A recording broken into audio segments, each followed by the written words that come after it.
Saya ingat ada cerita salah satu perempuan solehah kepada saya, orang sini, orang Indonesia. Saya sekarang jadi ingat nih sama cerita ini, cerita yang sangat-sangat menarik. Dia bilang, saya ustazah, berapa tahun silam, lagi masih belum musim, belum ada telepon genggam, kayak 20-an, 25, 30-an tahun lalu gitu. Ya sekarang usia beliau sekitar 60-an ya. Ya zaman beliau muda lagi, 30-an tahun. Dia itu ceritanya nikah sama, dia orang Indonesia ya. Dia nikah sama orang Saudi Arabia, sama orang Mekah. Satu waktu dia pulang ke Indonesia.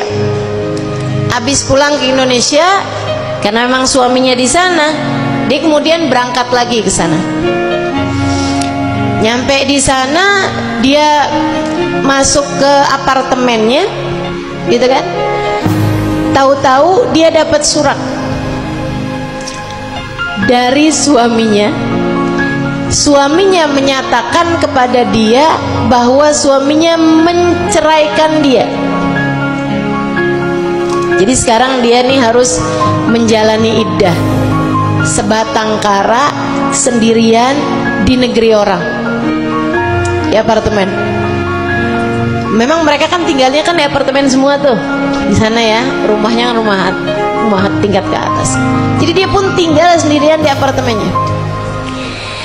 Itu teman-teman saya sekalian, mungkin nih si mantan suaminya mengira bahwa dia pulang kali gitu, dan keluarganya nyangkain kan dia udah sama suaminya di Mekah. Jadi ini sama-sama nggak ada yang cari tahu keadaan dia juga gitu. Dia bilang, dan ustazah, saya nggak punya uang, saya nggak punya apa-apa, dan saya sekarang mesti jalanin iddah untuk tidak keluar rumah. Saya tahu saya sekarang adalah seorang janda, diceraikan oleh suami saya, dan saya sekarang sendirian di negeri orang.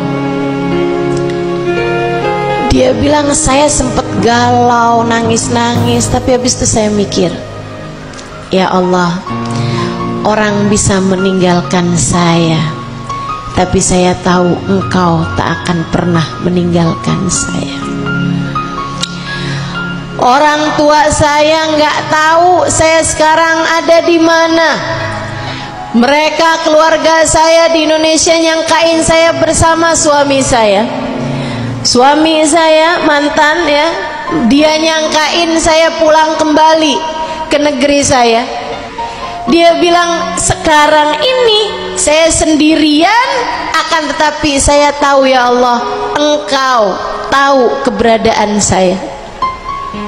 Ibu-ibu sekalian, dia sehari, 2 hari makanan yang dia punya habis. Dia udah sempat beli gitu ya dengan sisa uang yang dia punya, terus habis itu habis. Hari besoknya itu dia udah bener-bener nggak punya makanan, nggak punya apa-apa, dan dia tahu orang iddah harus ada di dalam rumah. Jadi dia pun sendirian. Apa yang dia lakukan? Dia munajat sama Allah Subhanahu wa taala, ya Allah, ya Allah. Sempet tuh dia bilang, hati saya tuh kayak ngajakin aja, keluar aja, pergiin rumah mantan suami kamu, seenggaknya kamu minta untuk nantinya gimana gitu kan ya, nafkahnya ini apa segala macem lah gitu, segala macem nih dia punya pikiran. Tapi terus dia pikir gini, manusia bisa buat apa, urusan saya sama Allah Subhanahu wa taala. Orang nggak tahu saya ada di mana, tapi Allah tahu saya ada di mana. Ibu-ibu sekalian, imannya dia bilang, kenapa saya harus khawatir urusan rezeki?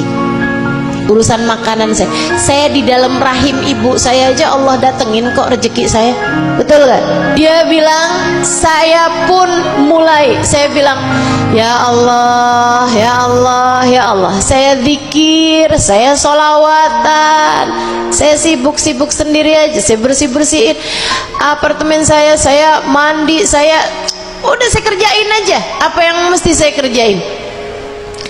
Dia bilang sampai waktu makan siang saya nggak punya makanan apa-apa. Teman-teman saya sekalian, akhirnya dia pun tungguin aja rezeki dari Allah Subhanahu wa taala. Bener dong. Nggak lama kemudian ada yang ketuk pintu.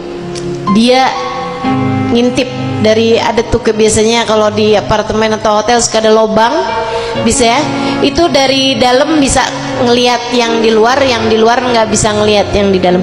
Jadi dia bisa ngelihat dari lobang tersebut, ternyata seorang laki-laki.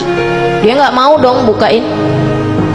Saya perempuan, saya sedang iddah, saya nggak mau bukain pintu untuk laki-laki yang bukan mahram saya. Akhirnya terus dia diem aja, nggak mau bukain pintu. Terus gedor lagi dari luar,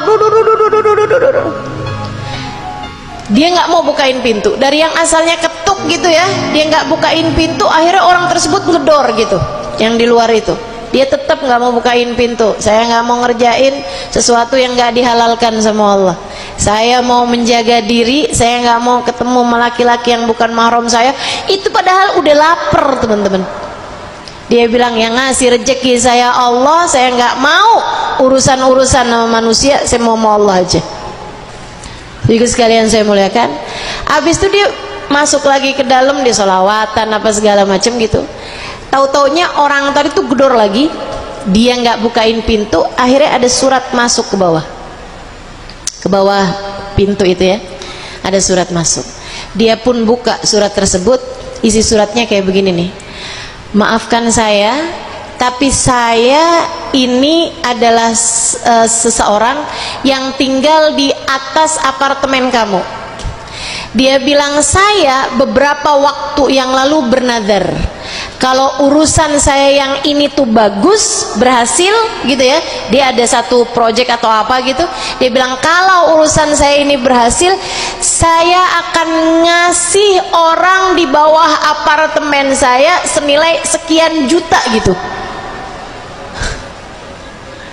Cara Allah ngasih rezeki sama hambanya itu emang luar biasa, teman-teman, luar biasa. Maka yang harus kamu angkat itu emang keraguannya masalahnya.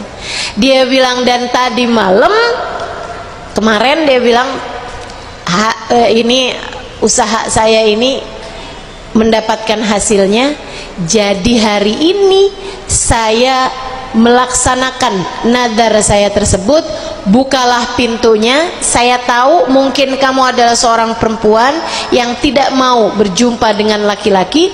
Dia bilang, saya taruh semuanya di depan pintu rumahmu, terima kasih, dan saya sudah melaksanakan nadar saya. Wassalamualaikum warahmatullahi wabarakatuh. Dia buka, teman-teman, pintunya itu semua bekal makanan dari beras, daging, semuanya ada di depan pintu rumahnya, termasuk uang dalam nilai jutaan rupiah gitu ya, tapi itu pakai uang real itu kan, gitu, di dalam amplop di depan pintu kamarnya.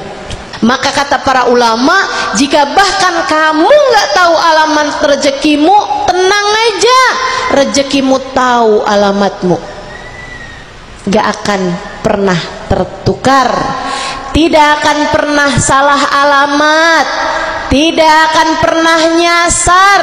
Yang jadi rezekimu pasti akan sampai kepadamu. Hilangkanlah segala keraguan-raguanmu itu.